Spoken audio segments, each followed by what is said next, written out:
दोस्तों हमेशा से ही एकजुट होकर खेलने वाली टीम इंडिया इंग्लैंड के खिलाफ तीसरे टेस्ट मुकाबले के बाद पूरी तरीके से दो ग्रुपों में डिवाइड हो चुकी है। और यहाँ न सिर्फ टीम इंडिया बल्कि भारत के दिग्गज क्रिकेट खिलाड़ी भी पूरी तरीके से दो ग्रुपों में बंट चुके हैं। एक ग्रुप है कोच गौतम गंभीर और कप्तान शुभमन गिल का, और दूसरे ग्रुप में है रविंद्र जडेजा, ऋषभ पंत और भारत के ये दिग्गज क्रिकेट खिलाड़ी। तो चलिए जानते हैं कि कौन सा दिग्गज खिलाड़ी किसको सपोर्ट कर रहा है और किसने इंग्लैंड के खिलाफ तीसरे टेस्ट मुकाबले में टीम इंडिया की शर्मनाक हार के बाद क्या कुछ कहा है। सबसे पहले अगर बात करें कप्तान शुभमन गिल की, तो कप्तान शुभमन गिल ने भी यहाँ पर पूरी तरीके से कोच गौतम गंभीर को कॉपी करते हुए तीसरे टेस्ट मुकाबले में हार का जिम्मेदार ऋषभ पंत को बताकर सब किसी को हैरान कर दिया। दरअसल यहाँ पर शुभमन गिल ने ऋषभ पंत के बारे में साफ कहा कि ऋषभ पंत अगर रन आउट न होते तो भारत पहली पारी के आधार पर 100 रनों की लीड ले लेती और भारत ये मुकाबला जीत जाती, लेकिन यहाँ ऋषभ पंत ने रन आउट होकर बहुत बड़ी गलती कर दी। कप्तान शुभमन गिल को इसके बाद निशाना बनाया जा रहा है कि कप्तान शुभमन गिल कैसे एक खिलाड़ी को टारगेट कर रहे हैं। उनको ये पता होना चाहिए कि वो टीम इंडिया के कप्तान है और इस तरीके से जब किसी खिलाड़ी को टारगेट किया जाता है तो उसके बाद न सिर्फ ऐसे खिलाड़ियों पर बहुत ज्यादा दबाव बन जाता है बल्कि खिलाड़ी का मोराल जो है वो बहुत ही ज्यादा डाउन हो जाता है। हम आपको बताते चले कि ऋषभ पंत ने जब लगातार 2 सेंचुरियां लगाई थी तब कोच गौतम गंभीर ने ऋषभ पंत की तारीफ करने से इनकार कर दिया था। और उसके बाद ड्रेसिंग रूम की ये तस्वीर जो सोशल मीडिया पर जमकर वायरल हो रही है, जहाँ पर ऋषभ पंत को कोच गौतम गंभीर और कप्तान शुभमन गिल ज्ञान देते हुए नजर आ रहे हैं। और यहाँ कोच गौतम गंभीर का जो स्टेटमेंट निकलकर सामने आया है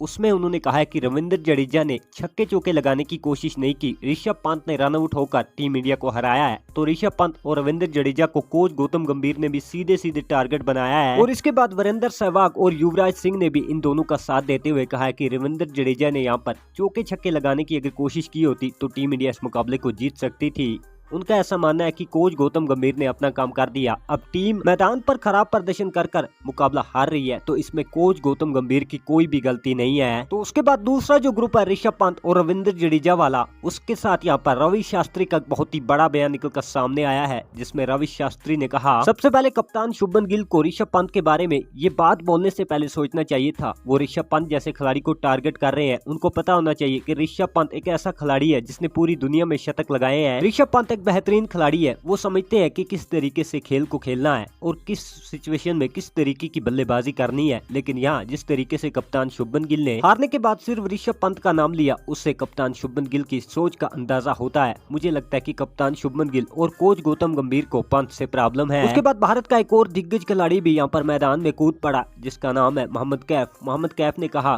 कि कोच गौतम गंभीर और यहाँ पर शुभमन गिल की वजह से टीम इंडिया हारी है। उन्होंने कहा कि मुकाबले के तीसरे दिन के आखिरी ओवर में जिस तरीके से जैक क्रैली को यहाँ पर घेरा गया भारत के खिलाड़ियों द्वारा और कप्तान शुभमन गिल ने जो कुछ किया उसका भारत की क्रिकेट टीम को बहुत ही ज्यादा खमियाजा भुगतना पड़ा। यहाँ पर इंग्लैंड के खिलाड़ियों ने मुकाबले के 5वें दिन पूरा जोर लगाया। यहाँ पर इंग्लैंड के कप्तान जो सिर्फ 4 या 5 ओवर का ही स्पेल डालते थे वो 9-9, 10-10 ओवर का स्पेल डालते हुए नजर आए और इस विवाद ने इंग्लैंड के खिलाड़ियों में एक नया जोश और जुनून भर दिया। पहले 2 टेस्ट मुकाबलों में इंग्लैंड की क्रिकेट टीम इतने जोश और जुनून के साथ खेलती हुई नजर नहीं आई, लेकिन यहाँ जब कप्तान शुभमन गिल ने इंग्लैंड के खिलाड़ियों के साथ विवाद किया तो इंग्लैंड के खिलाड़ियों में आग लग गई। उसके बाद नीतीश कुमार रेड्डी, शुभमन गिल और भारत के दूसरे बल्लेबाजों को जिस तरीके से घेरा गया और मुकाबले के 5वें दिन यहाँ पर जिस तरीके का प्रदर्शन इंग्लैंड की क्रिकेट टीम ने किया, यहाँ पर विकेट कीपर कुछ कह रहा है, बॉलिंग मार्क पर बॉलर कुछ कह रहा है, फील्डर कुछ कह रहे हैं। भारत के खिलाड़ियों को बहुत ही ज्यादा ट्रोल किया गया, यहाँ पर स्लेजिंग की गई, बहुत ज्यादा भारत के खिलाड़ियों पर प्रेशर बनाया गया